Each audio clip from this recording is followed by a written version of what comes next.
Ya, baik, kita bahas sesi yang kedua.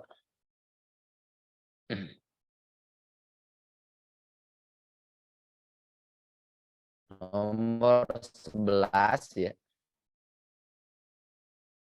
Menurut aturan bahasa Indonesia, maka jenis pakaian, jenis buah, jenis B, C, D salah.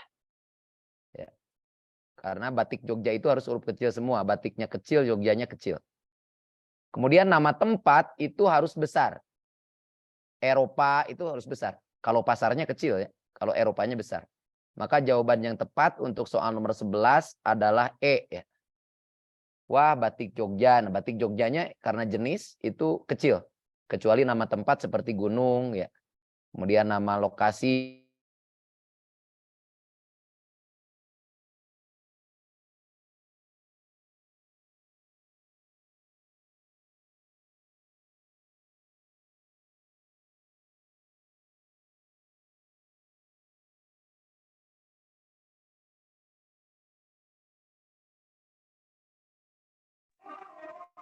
Bapak nggak ada suaranya.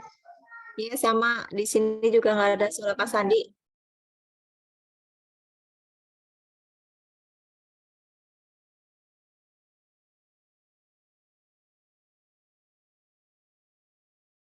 Cek. Sinyalnya kurang bagus terus teman-teman nih. Ya. Ada. Sekarang nomor 11 Ya, sudah Pak, sudah kelihatan ini? masuk, Pak. Nomor Iya, 11 sudah, kelihatan? Pak. Ya. Sudah, Nomor Pak. 11 jawabannya E ya tadi. Iya. Sekarang masuk soal nomor 12. Geografi itu kajian IPS, geo itu ruang. Ruang itu berarti diantaranya mempelajari lokasi. Dan dalam ruang itu biasanya ada isinya, yaitu aktivitas manusia. Jadi geografi itu mempelajari tentang lokasi dan interaksi manusia dengan lingkungan. Jadi jawabannya nomor 12 adalah D, dodol. Nah, nanti akan didalami oleh dosen di bidang IPS ya, pada pertemuan-pertemuan berikutnya di pemantapannya. Nomor 13.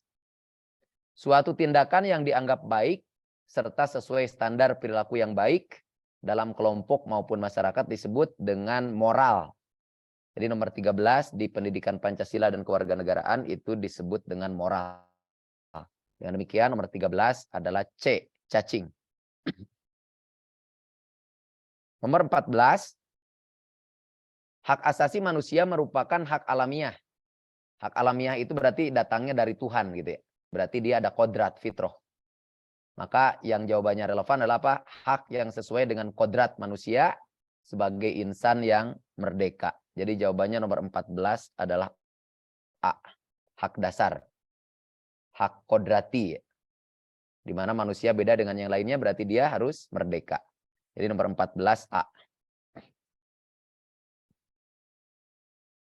Nomor 15. Seorang guru mengajarkan KD pada mata pelajaran IPA.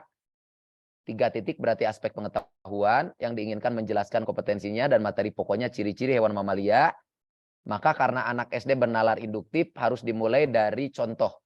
Dengan demikian maka materi prasyarat sebelum masuk ke ciri-ciri yang disebut konsep adalah fakta. Yaitu contoh-contoh hewan mamalia. Jadi nomor 15 adalah A. Ya, anak akan paham kalau ada contoh dulu, itu anak SD yang nalarnya masih induktif. Jadi nomor 15 adalah A. Ciri-ciri hewan mamalia adalah materi pokoknya. Manfaat, cara membedakan makanan hewan mamalia itu semuanya adalah materi pengayaan atau materi pengembangan. Nomor 16. KD 3 titik berarti pengetahuan, kemampuan yang diinginkan menjelaskan. Kemudian materi pokoknya adalah konsep perkalian, sementara perkalian itu adalah penjumlahan berulang. Kalau begitu apa? Sebelum belajar perkalian maka dia harus mampu dulu penjumlahannya. Maka kemampuan prasyaratnya adalah C. Menjumlahkan dulu 2 bilangan cacah. Setelah dia bisa menjumlahkan maka nanti baru masuk ke perkalian. Karena prasyarat dari penjumlahan adalah perkalian. Prasyarat dari perkalian adalah penjumlahan. Jadi nomor 16 adalah C, cacing ya. Mendeskripsikan konsep perkalian itu namanya materi pokok. Menjelaskan hubungan antara perkalian dan penjumlahan itu namanya prinsip. Bukan materi prasyarat. Manfaat itu adalah materi pengembangan atau pengayaan. Memecahkan masalah itu juga pengembangan atau pengayaan. Jadi materi prasyaratnya ada di C. Nomor 17. Ini KD 4 titik berarti keterampilan. Yang diinginkan keterampilan bercerita.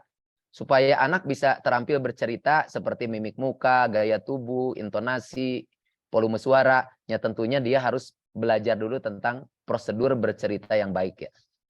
Maka jawabannya untuk nomor 17, materi prasyaratnya adalah D, dodol.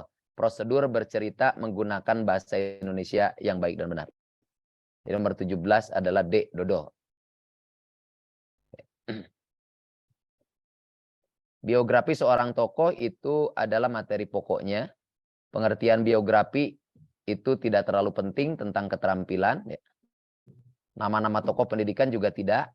Meskipun dia prasyarat, tetapi itu cocoknya untuk 3 titik pengetahuan. Kalau untuk 4 titik prosedurnya, cara berceritanya. Jadi nomor 17 adalah D, dodol. Nomor 18. Seorang guru akan mengajarkan debit. Debit itu volume dibagi waktu. Debitnya di IPA, cara mengukur debit. Maka di matematika harus sudah belajar dulu tentang cara mengukur volume dan cara mengukur waktu. Karena debit itu adalah volume dibagi waktu.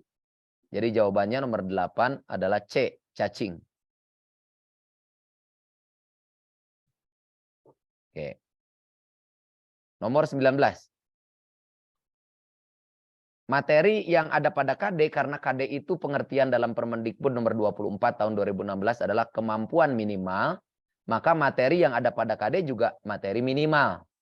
Jadi nomor 19 jawabannya adalah B, Bambang. Materi pada KD adalah materi minimal yang harus dikuasai oleh siswa. Jadi nomor 19 B, Bambang. Nomor 20. Beda dengan capaian pembelajaran. Ya. Kalau KD harus bisa 1 tahun. Kalau CP anak akan bisa pada waktunya. Enggak tahu kapan. Wa khuliqal insanu min ajalin sa'urikum ayati fala tasta'jilun. Jadi kita tidak akan tahu anak akan jadi apa, anak akan bisa apa. Jadi pengertian dari CP apa? Anak akan bisa pada waktunya. Jadi CP itu kemampuan yang harus dikuasai oleh siswa pada setiap akhir fase, dan fasenya anak tidak dibatasi oleh waktu.